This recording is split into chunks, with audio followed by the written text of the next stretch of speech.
Bonjour et bienvenue. Donc aujourd'hui nous allons voir comment modifier en fait du son sur Final Cut Pro. Alors quand je dis le modifier en fait ça va être pouvoir régler son volume selon la séquence. Donc nous allons voir ça de suite. Donc pour ce faire j'ai déjà prévu une vidéo, une séquence en fait. Donc nous avons une musique de fond ici, voilà.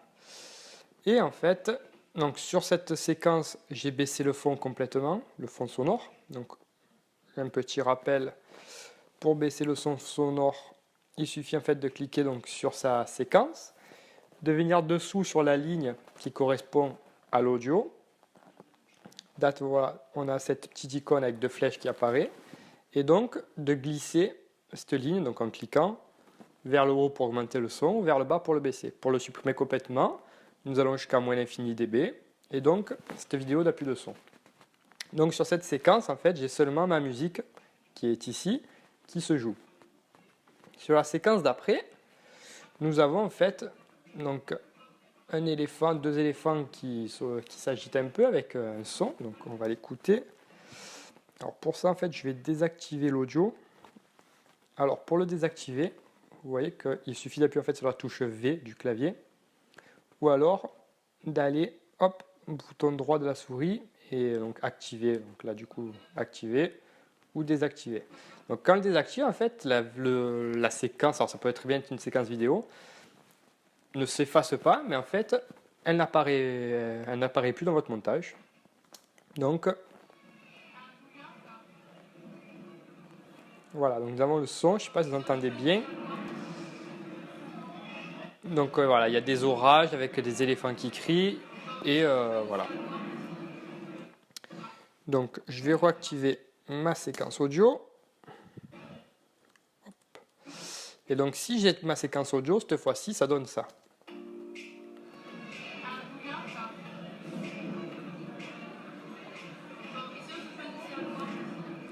Alors, vous allez me dire, ok, ça fait plutôt bien même parce qu'on entend la musique et en plus les éléphants et les orages, c'est pas gênant.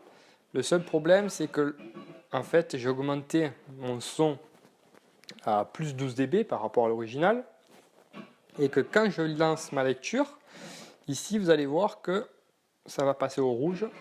Vous voyez? Donc quand ça passe au rouge, en fait, ça veut dire que le son sature, donc ça va faire des grésillements, c'est pas bon, il faut rester aux alentours des moins 6 et 0 dB, c'est le top. Donc pour ça, je vais remettre mon son original donc à 1 dB par exemple. Voilà. Donc là, cette fois-ci, on ne sature plus côté son. Par contre, moi, je vais vouloir baisser mon son de musique plutôt vers ici. Donc pour ce faire, je viens placer mon curseur ici, à l'endroit en fait où je vais vouloir commencer à baisser le son. Je clique sur mon enregistrement, sur ma musique en fait, et ici donc vous voyez que nous avons les options. Et lorsque nous avons le volume ici qui est de moins 5 dB de base, enfin, c'est moi qui l'ai baissé, et vous voyez que lorsqu'on s'approche, une petite croix apparaît. Alors cette croix sert à quoi en fait? Ça va permettre de mettre une clé. Voilà, donc ajouter une image clé. Donc si vous cliquez dessus, hop, vous voyez qu'elle devient jaune, et cette fois-ci ça fait un fois en fait pour supprimer. Et nous voyons que sur notre séquence audio ici apparaît un petit point, vous voyez un petit losange.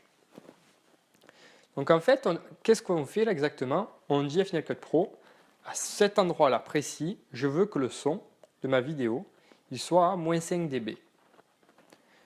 Donc pour l'instant, ça n'a rien changé vu qu'on est à moins 5 depuis le début, donc il n'y a pas de problème. Ensuite, on va venir par exemple ici. Alors, nous voulons ici que le son est baissé pour pouvoir bien entendre les éléphants.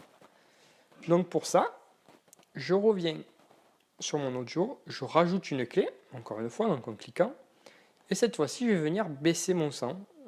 Donc, par exemple, je vais le mettre à moins 16. Donc vous voyez que la deuxième clé a été créée ici. Vous voyez très bien qu'une courbe a été dessinée pour montrer en fait, la chute de l'audio. Et donc si nous mettons en lecture,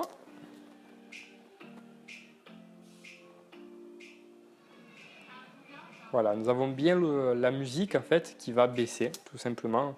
L'audio va baisser. Donc, voilà, ça sert à pouvoir baisser la musique sur un certain point donné, sur une certaine séquence. Ça va également vous servir des fois à supprimer un claquement. Je dis n'importe quoi, mais vous êtes en train de filmer et il y a quelqu'un qui vous tape dans la caméra, vous allez avoir un...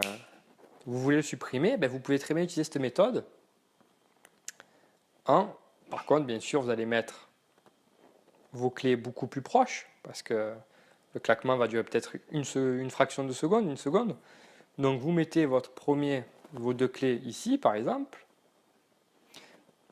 Pour le supprimer complètement le son, vous allez descendre jusqu'à moins l'infini. Donc vous voyez qu'on peut le régler ici, en fait, directement. En prenant nos clés, nous pouvons les bouger. Nous allons avancer le temps du claquement. Donc par exemple ici, je dis n'importe quoi, pendant une seconde. Je reviens sur mon audio. Je recrée une clé. Il faut cliquer sur l'audio parce que sinon ça le crée sur la vidéo. Voilà. Et juste après, je vais remonter mon audio au son. Donc ça va faire qu'en fait ma musique, vous voyez, donc vous pouvez très bien jouer avec ça. De toute façon, c'est quelque chose qu'il faut faire, il faut essayer, il faut prendre du temps de le faire et ça sert beaucoup. Voilà, j'espère que j'ai été assez clair et je vous dis à bientôt pour un prochain tuto.